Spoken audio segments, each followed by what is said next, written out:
Today marks the start of Advent, and this season marks the beginning of the church year.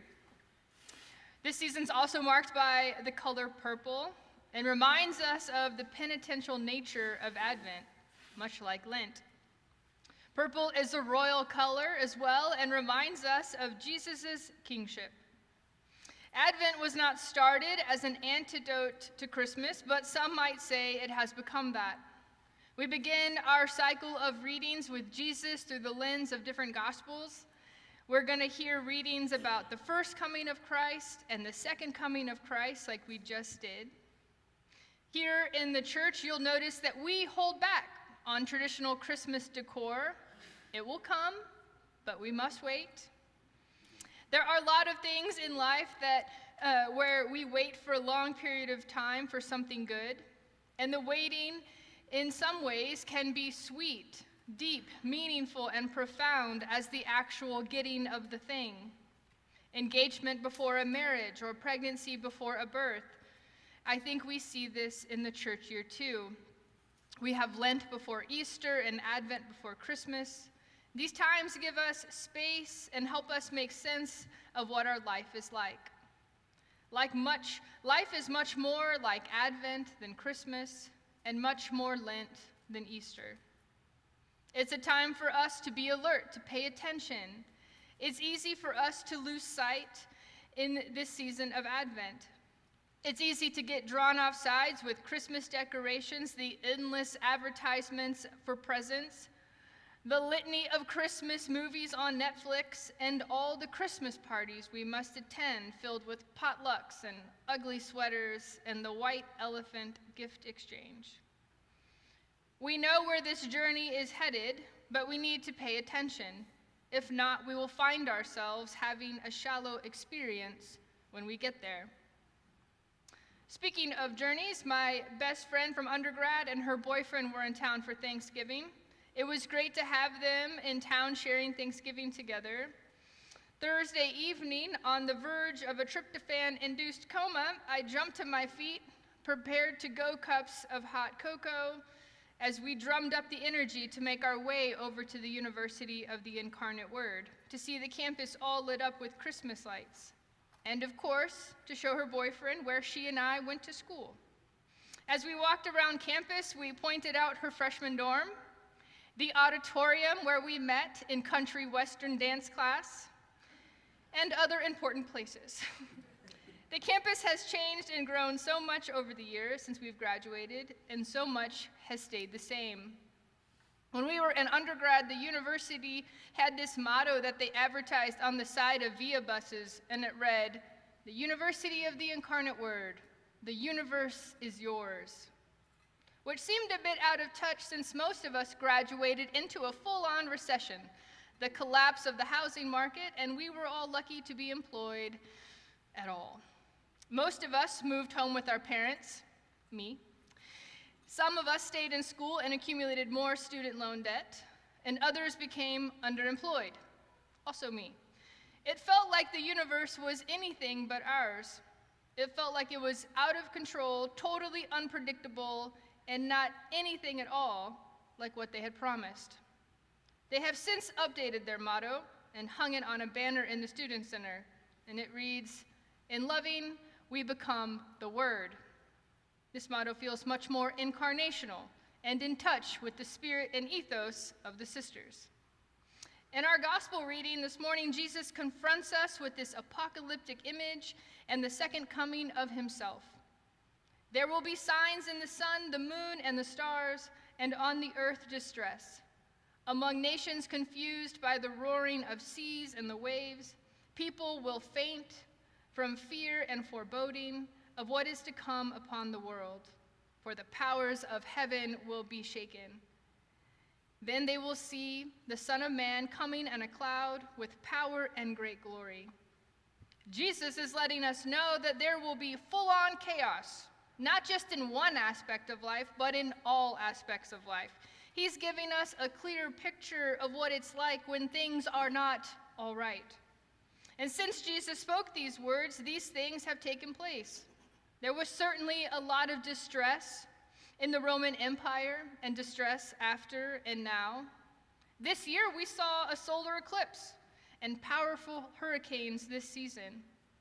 Jesus is telling us these things will always happen. And Jesus tells us heaven and earth will pass away, which is something we should be reminded of, because if there are any control freaks in church this morning wanting to control all the things that will actually pass away, and we believe our identity is rooted in those things, you are in good company. But Jesus tells us what matters is my word. Be on guard so you are not weighed down in dissipation and drunkenness about the worries of this life. It's a trap. Jesus goes on to warn us, be careful lest your hearts be heavy. It's easy for your hearts to be heavy. We have all these demands on our lives. We have to be here and go there and say no to some of those things just so we can manage it all. When Jesus says be careful, he's speaking to the reality of who we are. He understands the anxieties of life that presses us down on every side. There is plenty of work to get done, keeping the roof over the head, food on the table, keeping the kids safe, and then all the other things we manage to get ourselves involved in. All of it can begin to weigh us down. So when the things start to weigh you down, Jesus says, don't numb yourself with drunkenness and worries. The best thing you can do for yourself is to stay sober. Redemption is drawing near. You need to be ready to stand and raise your heads. You can't do that in a state of drunkenness. Jesus wants to make sure we are ready, that we are prepared. It's a call for us not to lose sight of where Jesus is, because that is where salvation is happening. It's happening in the least likely places with the least likely people. Pay attention. Jesus is coming. What does redemption look like in a world that would rather keep people in their place? It looks like God coming into the world in the person of Jesus as a baby, the Word incarnate, the Word made flesh. We use this season of Advent not as a placeholder of history or a nice time to retell a cute story about a baby, but a time to understand redemption and what it means to be a redeemed people. God is coming into the world to redeem us, not only 2,000 years ago in a manger, but every day. God is breaking into the world to redeem and make us new.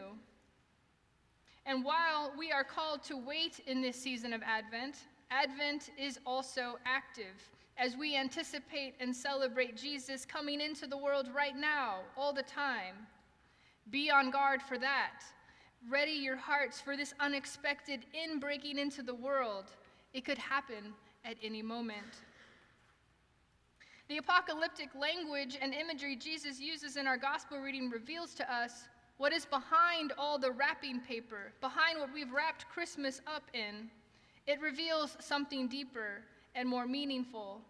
It brings us face to face with reality, the reality about sin and death, reality about the human race, reality about God.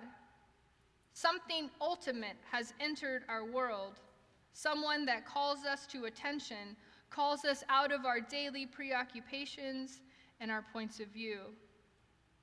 This is what the season of Advent is trying to reveal to us. It's unwrapping that which we have covered. It's unwrapping that which we would rather not see, that which is hard to see. I love the story about UIW's motto and how it's changed from the words, "The universe is yours," plastered on the side of via buses and billboards.